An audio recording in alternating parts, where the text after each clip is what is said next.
So it's been raining off and on for the past couple of days, which is lovely because now everything is gonna grow in so well. But because it's been raining, one of the things that I've been wanting to do is plant the community garden. Anyways, kid emergencies. So now that it's been raining, one of the things that I've wanted to do is to go ahead and plant the community garden of the area that I want to commandeer next to the green belt, next to the opening to the greenway that we have. And I was waiting for it to rain so the ground was soft enough, and our outlook looks 70s and 80s. We might have a couple of cold snaps at night, but nothing getting down below freezing. Pretty much at this point, we're close enough. It is the beginning of May. Some of the things that I did do, my little growing box that I created, my little mini greenhouse, a lot of plants have started, but it's mainly the squashes and cucumbers. I have a couple of the eggplants coming up and a couple of the tomatillos, but no peppers, no tomatoes, not even my lunar squash, which is a bummer because I love lunar squash. Anyways, I'm a little disappointed that those, and the watermelons, the pumpkins, none of those started growing. But granted, it has been getting cold and those kind of seeds want it to be warm. So what I went ahead and did is I just took more seeds and stuck them back in the soil. If I end up getting 3 or 4 plants out of there, that's okay. The chicken coop, the chicken pen, the chicken run. Still need to finish putting stuff on it. That's okay. Chickens are doing fine in the backyard, so I'll need to have it finished, I guess, tomorrow. I guess this is what I got to work on today because I have places to be tomorrow and I don't like the idea of leaving the chickens out without us here. So I want to go ahead and start planting that garden now that it's going to be nice. And one thing I was thinking of doing, we had a neighbor who they fixed up a fence and everything. So they got fence panels and had a bunch of extra pieces.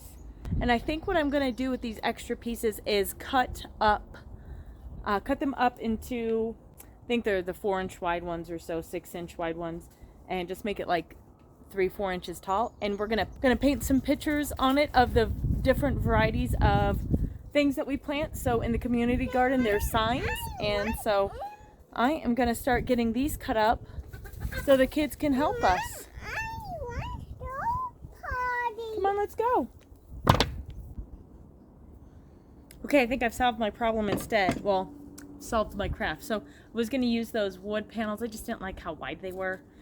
I have been taking apart pallets, and so I have a bunch of wood left over from it, and it's the perfect width. It's, might help if I put it on the correct way. Yeah, about 3.5 inches, so a little bit less than what I was working with, but I can make that 3.5 and then cut it at 4 inches, and just have nice little signs that let us know what the veggies are, and then my neighbors can hopefully enjoy some. Not only have extra space for my own stuff, but then actually allow my neighbors to have food too. I don't know how many people are going to do a garden in the area, but I know that it's necessary that everybody have a garden. With supply lines down, with keeping everything locked up, with changing regulations, with food shortages, with farmers not planting, with fertilizer not coming through, we are definitely on a trajectory where we need to take matters into our own hands. I have been wanting to be self-sufficient, or as much as I can be, for living in suburbia for a long time. I've had gardens in years past. I'm hoping I can have a very productive one this year. I think those will be good size. They're more like squares. Maybe I could make them 5 inches as opposed to 4 inches. What would I get if I did 5 inches instead? No, I think 4 inches will be good because we're just looking at little signs, and then I will nail them to stakes, and then I'll stake them in the ground next to the plant accordingly. Anyways, I've talked about wanting to be self-sufficient for a long time, being able to not have to depend on the supply chain if something happens. And you never know, this world is a very fragile one. We've put together things where it is daily movement, daily consumption, Last thing we need is to watch everything fall apart because people are ill prepared for it. Yeah. I might be the main one in my family who wants this to happen, or this is one of my main concerns.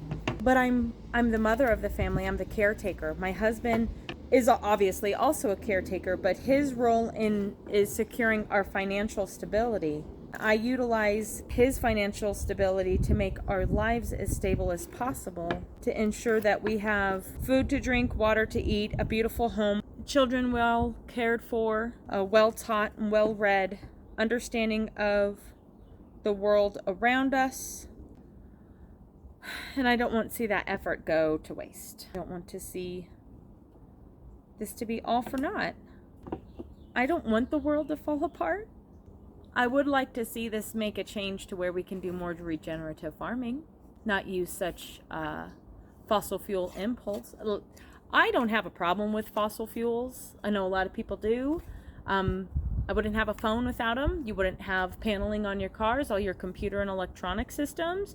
Half of your hair gels and products inside of your soaps, if that's what you buy. We don't buy that stuff. If you don't want fossil fuels, then you don't want technology, is what that means. And technology is both a blessing and a curse.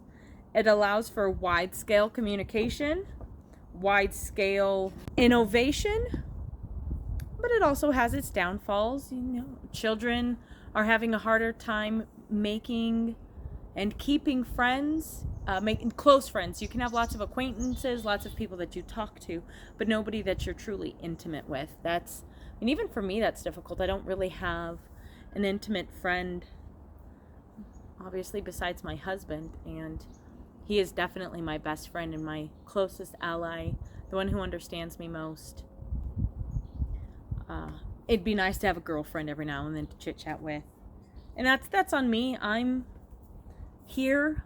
I could go places, I could do things, I could see people, so that's on me just the same too. It's effort I would have to put in, and obviously I'm at this weird point where the effort I want to put in, it definitely focuses on my family right now, but what it really needs to focus on is not only family, but community. Without community, then all of us are lost. That might be one of the reasons why I want to do a community garden. I want it to be a way to facilitate better, healthy relationships with my neighbors and to help them out during these trying times. So if something does happen, at least we have a little bit of food to fall on. And by building our community here locally, being able to more reliably depend on them and them rely on us, knowing that we don't wish ill will towards each other, that I'm not covetous, I am not wanting of what they have. I'm trying to just help and facilitate and engage so we all can be in our neighborhood and be happier and healthier together. Okay, so I've marked out these wood at 4 inches. I think those will be fine. We'll have little signs on them. I'm going to go do that with the boys. I'm going to cut these up so I can go paint with the boys. It'll be loud, so. Messy house. Somebody's been messing with Legos. Where are you? There you are. There you are. You ready to grab some paint? What do you have? Ah!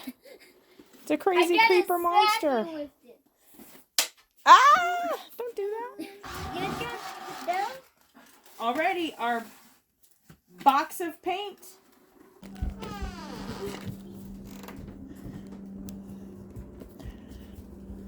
Are you ready, Colt? Where are you?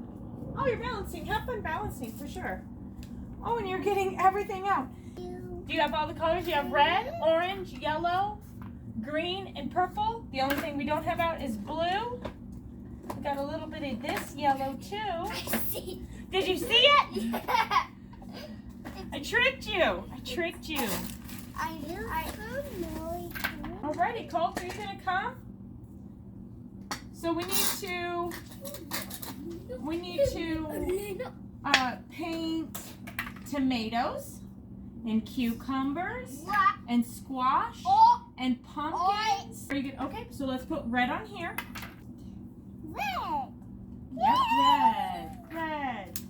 So we're gonna do tomato. Oh no, on the wood, silly belly.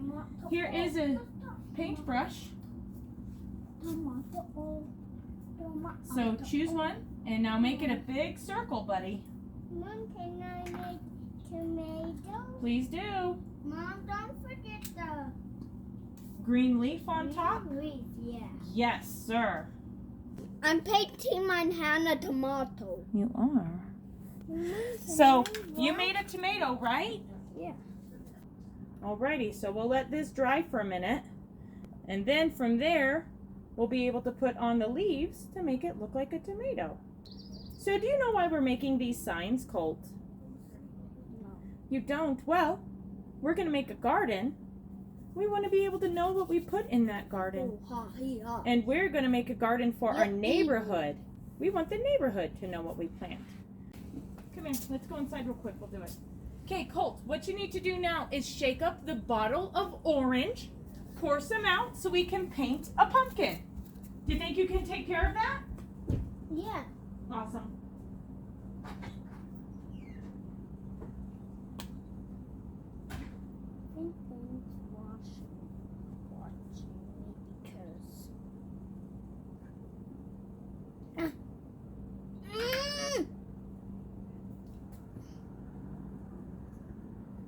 If I can't get it out, I guess I just have to pull it out.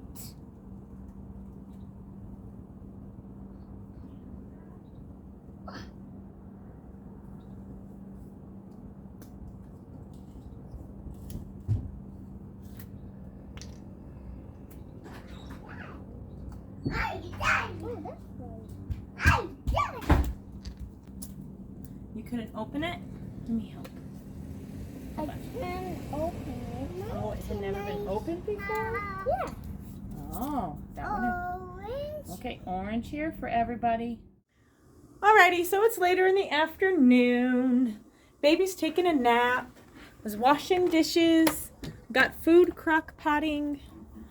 Our neighbors are selling their home, so I'm guessing they pre-listed it. There's tons of people out here, but I just wanted to come and show you the little stuff that we painted today. So, the kids and I sat and painted this afternoon, as you saw, and we made little signs. I'm really liking how they turned out. He helped me make the pumpkins. I did some of the detail, but he made the circles, and he even did the shape of the cucumber for me and everything. So I wanted to start signs. So the area that I'm going to plant, I'm going to go ahead and I'm going to stick seeds straight in the ground and hope for the best. I mean, I know that's not necessarily how you should do stuff, but this area is in the sun long enough, and it's supposed to be nice enough that the ground should warm up in that area quick enough so we should be able to plant. So I started making things like, so here's a little squash, a little yellow squash, and then zucchini and cucumber, beans, got tomatoes, pumpkin, peppers, and watermelon. So I think those are the things I'm going to plant over there. I'll do a couple of tomato plants, a couple of pepper plants, a couple of zucchinis, a couple of squashes, and I'm just going to essentially let that area go. I'll maintain it and stuff, but I essentially want that just to be a nice wild community garden for people to come and pick at. I'm going to let these people do their stuff. There's all sorts of people out here. But allow people to just get, vegetables from it. Again, doing a community garden, so it's for them to go, oh, I hear a baby. He just woke up from his nap. That's how that works. But my husband came home and started working on putting the chicken coop together. I sent my son out there with him. But they're out there together making sure that the chicken coop gets put together. Oh, dog. And the chicken girls just wandering, having a good time. They really like it. Got my flowering, whatever it is. Does anybody know what this is? This is the one plant started to flower. They're beautiful flowers, and it has kind of a a fuzzy but tight leaf. I don't think it's yarrow or anything. I have no idea what this plant is. I have no idea. Yeah, so I'm going to go finish getting dishes and the kitchen cleaned up. And we got dinner in the crock pot. That'll be ready here in a little bit. I put some oxtails and other random meats that I'm not going to say because then my family's going to be like, why are you feeding this to me? I'll be, because it's delicious. Eat it. Oh, I hear the baby. So we're going to get going. We're going to eat dinner. Can't wait to put those signs up and start planting in the yard. So we'll let you know.